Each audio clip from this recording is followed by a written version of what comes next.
guys so much, and come on now, are we excited about today or what? Give me some.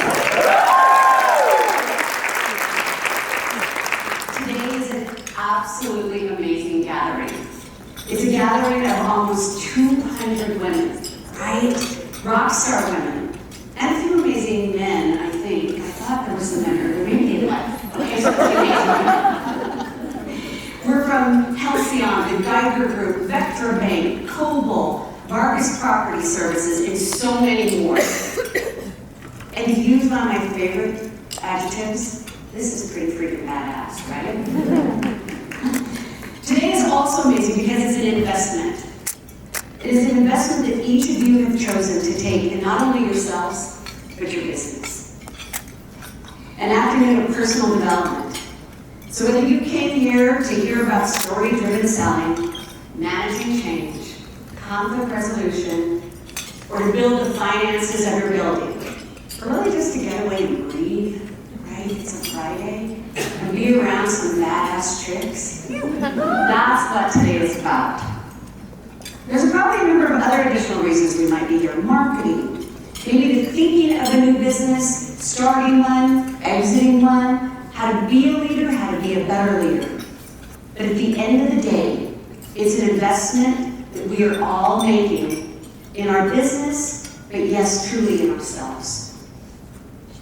And actually taking a little bit of time for you this time, you have this that you've taken away has more significance than you think, right? So let me explain that a little bit. In May of last year, CEO Magazine published an article entitled, "Why Every Leader Should Invest in Their Own Personal Development." The concept of the article talked about was simple. You get out what you put in, right? We hear it day in and day out. Holding on to a growth mindset as a leader and business owner allows us to continue to evolve. It takes effort to pull ourselves away from our day-to-day. Every one of us can think of the 700 things we left behind, but we chose today, right? We chose growth. And this is why programs like today occur. In fact, according to that same CEO article, approximately $166 billion is spent on self-development annually. Globally, the number doubles. And that's why people and companies are doling out some kind of money like that. For a reason, they're doing it to retain talent, to be ahead of the industry, to continue to keep evolving. And that same CEO Magazine study in 2017 said that once you invest in yourselves, that training, your capacity increases by 25% and your performance by 20%. It is a great investment, right? The ROI in that makes sense. And yet, with all those amazing metrics, only 5% of the companies out there invest in leadership change, right? In leadership development. So then how are we supposed to get this, right? If the companies that we work for, if our small businesses can't necessarily afford it, how do we do this? We do this because it's self-guided, right? It's days like today that one would call personal development, self-development, self-improvement, right? In fact, we're also buying books. I mean, there were some amazing books out there. I know I bought at least one of them already. And in fact, that's my nightstand, right? We all probably have that very same nightstand. And 62.5% of all the self-help books are bought by us, right? We are dying for that information. And in fact, there's a group that's even doing it at a higher degree. Can I see a show of hands of my folks that are between the age of 28 and 43? You can lie if you want. All right, me, right? All right, you're my millennial babes, right? A few years ago, a Forbes article quoted another study, and it showed that 94% of the millennials made personal development commitments, and they kept them. Right? This group, which is going to be far past the largest group in the workforce, starting businesses, doing all the amazing work, you believe in yourselves, and you believe to it to the tune of some money. On an average, you know what you spend a year? $3,600. $300 a month on this type of development. And it is so important. And I kind of wondered about that number, and then I pressure tested it with a young woman that I was giving a mentorment to, and I said, hey, how much do you spend a year? And I said, maybe a month. She's like, oh, geez, let me think. About $300 to $400. The number, the exact number. And she said, I'm solidly a millennial baby, so this is what I believe in. So, the other thing about these millennials is they make New Year's resolutions and they keep them. All right? I struggle. I don't think I've ever made one that I've kept. Ever. I even got to the point of saying, okay, I'm going to wear shoes that match a bag. Didn't do that, right? So, didn't even do that. So another way to look at this with this piece of self-development is that look at the Billionaires Club, right? People like Melinda Gates, Bill Gates, Mark Cuban, Warren Buffett, Mackenzie Scott. You know what they do? They do something very consistently every week. They call it learning. It's their way of calling it personal development, right? I freaking love that. It's an investment in themselves. And what these uber successful folks say, right, is that on a consistent basis, what they do is they read, or audiobooks or podcasts, 1 hour a day. 1 hour a day, 5 days a week, right? 5. Their magic number. And what they found is when they do that, right, not only do they read about it, they reflect on it, and then they put it into action, they find that not only they are more successful, their businesses are more successful, the people that surround them are more successful, right? 5. It's a magic number. So this sense of self-development and constant change and improvement, I am all about that today. But I'm going to give you a little bit of a plot twist. Because today actually isn't about you. Today is really about who you can help and how you can pay it forward and how you can be seen as not only the only one, right? How you can pay it forward a bit. So let me tell you a little bit more about this. 35 years or so ago, when I entered the workforce as a lawyer, that's shocking, right? 35 years. I looked around, and I was blessed enough to be working on a 17th Street law firm, right? The big ones, the big boys, big girls. And when I went into my job on those first few days, I looked around and I'm looking for a mentor and I'm looking for someone to guide me. And you know what I found? Very few women. And even fewer Latinos, right? So who was I going to go to, right? So I went out on a little bit of a limb, and I went to some of these uber successful women that were partners, senior associates, and went to ask them for a little bit of guidance. And I was a little surprised at what I got back. Nothing, right? This was that time, and a time in our history where these women who had struggled, who were sort of held some battle wounds of making it where they were, it was a little bit of a queen bee kind of attitude. It was, hey little girl, I had to scrap and make it myself. You gotta do the same. And it hurt me, it shocked me, but it didn't divert me, right? Because, they taught me something later that I would learn and I would understand. But I was also at a time where I was incredibly blessed to have wonderful men who believed in me, right? Because I think you need both. So these men gave me the tough assignments so that I would get noticed, right? They brought me into the rooms that I was never invited to and wouldn't go in unless they pulled me in with them.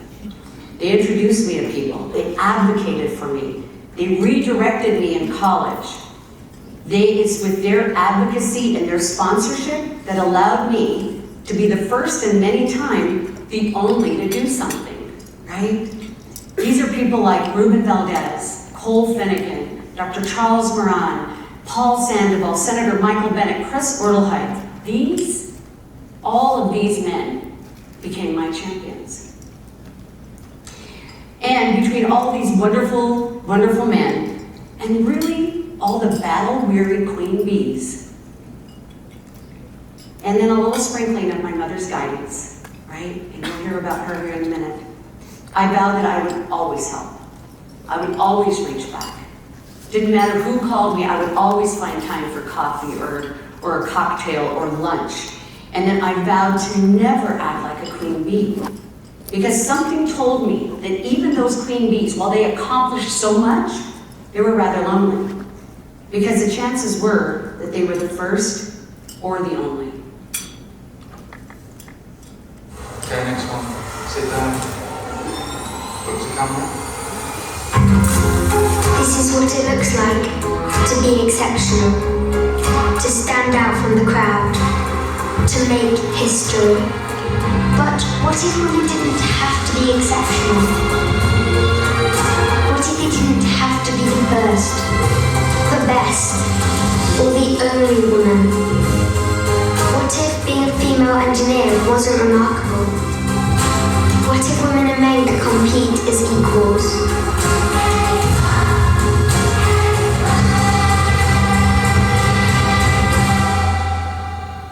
I don't want to make history.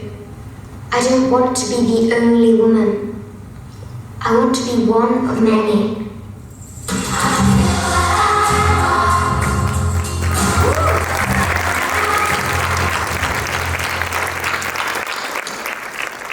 One of many. Oh my goodness, every time I see that, it gives me chills, right? This was a brand campaign by Mercedes-Benz a few years back as part of their International Women's Day campaign. But it wasn't just a cool video, right? They actually backed it up with numbers. But even more than that, it showed to me this is all about not being a queen bee, because we need to be one of many. So just a few statistics on Mercedes. Their stated results and goals show that real commitment, and not just, like I said, a cool video. Women on their board of management make up 37.5% of the seats. Women on their supervisory board make up 30% of the seats. And one of the women is 28 years old. Think about that, Mercedes-Benz, long-standing company, very old school, so to speak. Women in their senior management, almost 26%, and their goal is by 2030 to be a minimum of 30% or more. The significance of what they said and how they act is real. It's not just it's not complete parity, right? We would hope that it'd be 50-50, but if I see growth moving in that way, then it aligns, then they mean it. So then you might ask, what is the biggest way? Like I said, this isn't about you. It's about how we give back, how we push forward. So what is one of the biggest ways that you can ensure that you're not one of only, right? The only, the first, but rather one of many. So the path for me is compliments of my mom. She was an inspiration in everything that I did. My mother was, she had 11 children.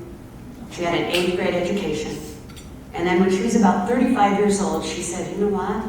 I think I better go to college so that my kids can see what I can do.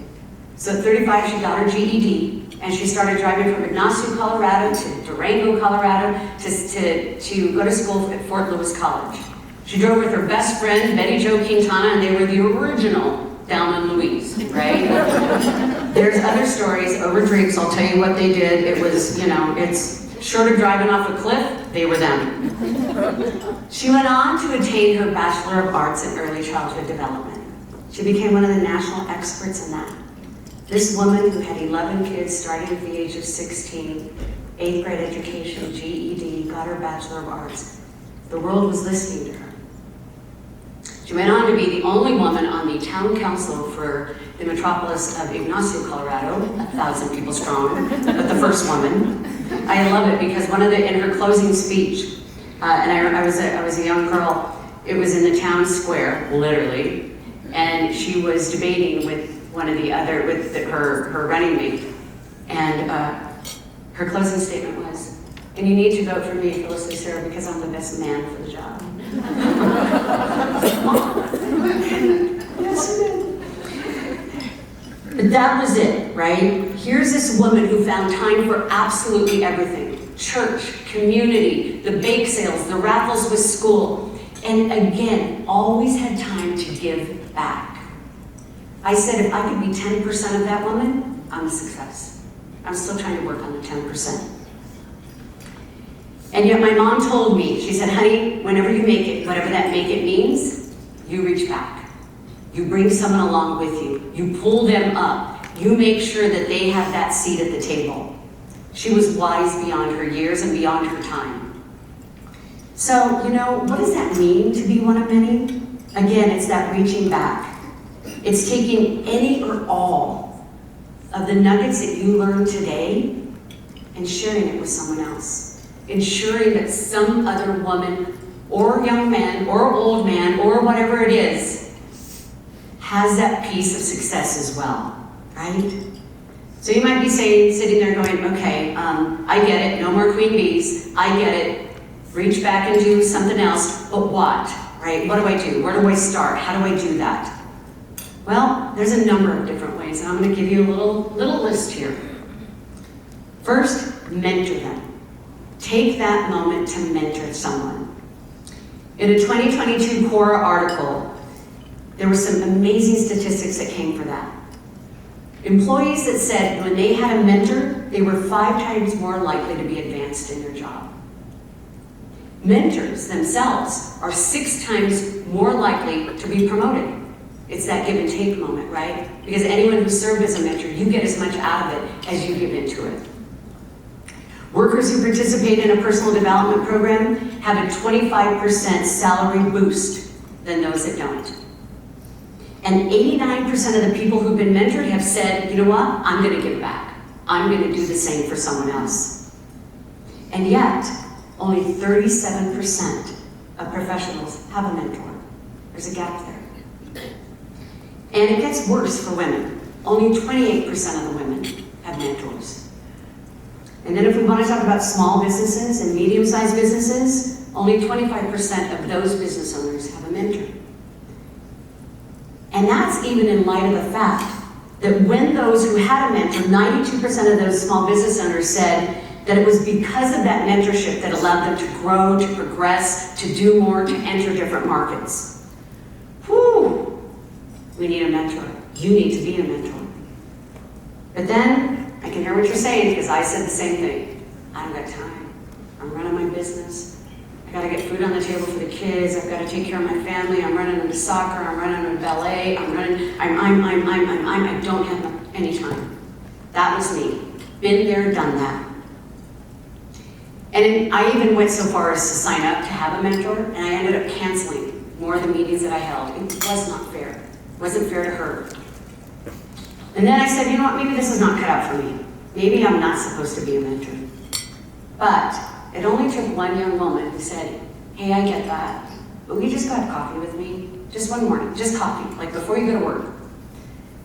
And in that 1 hour, how she reacted to the 1 or 2 nuggets that I may have given her, and more so what she gave back to me, it was gold, right? So I was a bit of a believer at that point. It doesn't have to be a long term.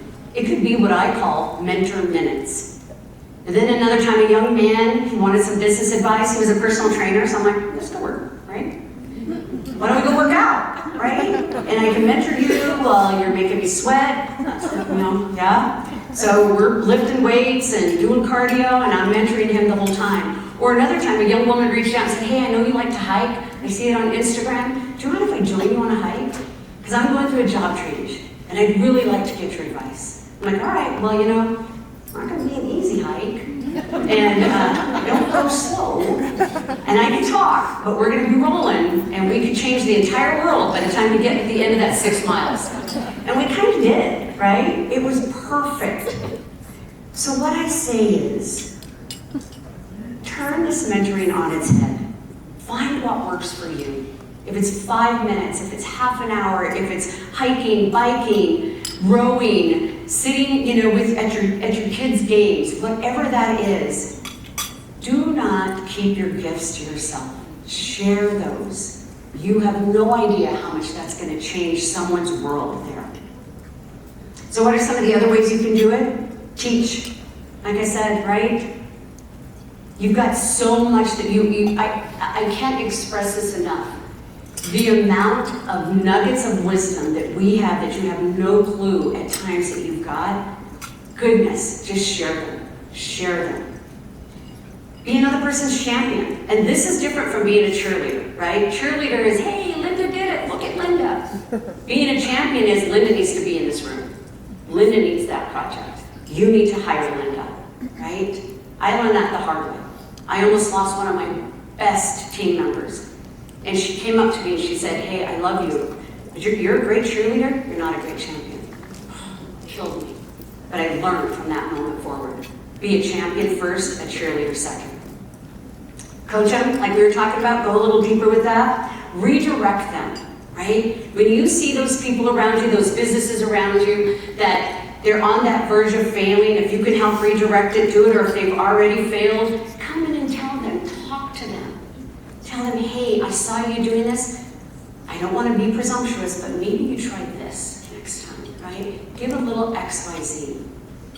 I'll give you a story on this. I was sitting in on a interview panel for a leadership program, and this beautiful, brilliant young woman came in, and she sat down and she went to interview, and she started talking about, she didn't talk about her skills or her expertise, but rather she started name dropping. Oh, but I know this person.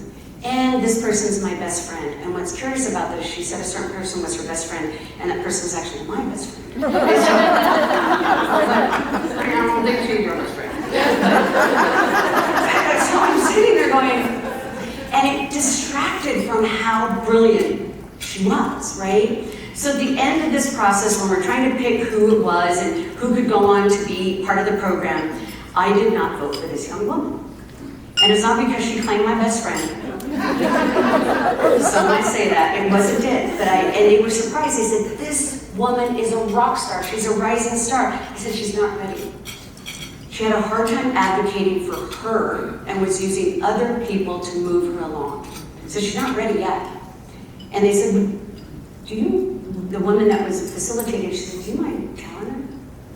And I had to think about it because, that's big, right? Will you give that feedback? And I said, sure. I mean, if I'm sitting in this room and keeping her out of the program, I better have the guts enough to sit across the room from her and say why, right?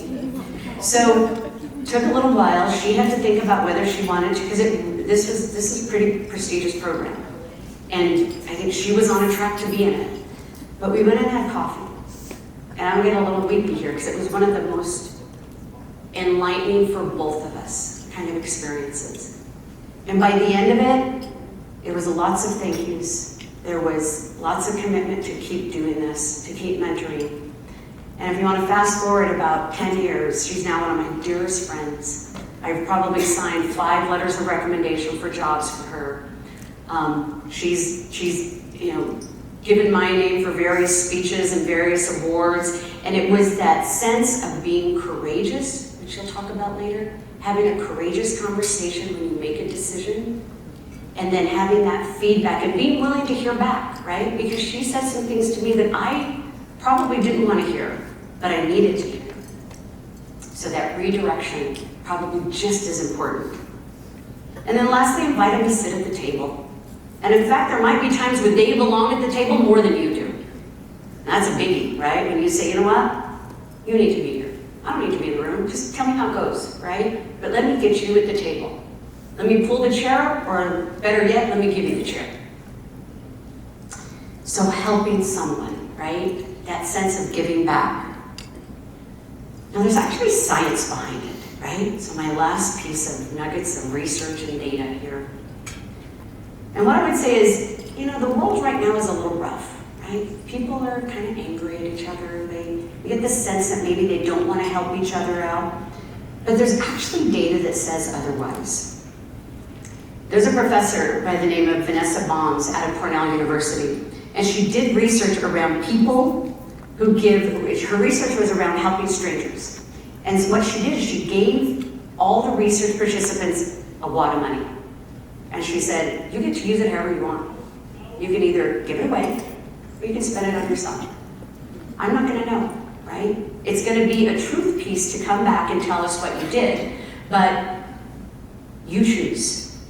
And what they found from the research was that people, that they had, the exact number from it was 48% of the people gave more than you kept.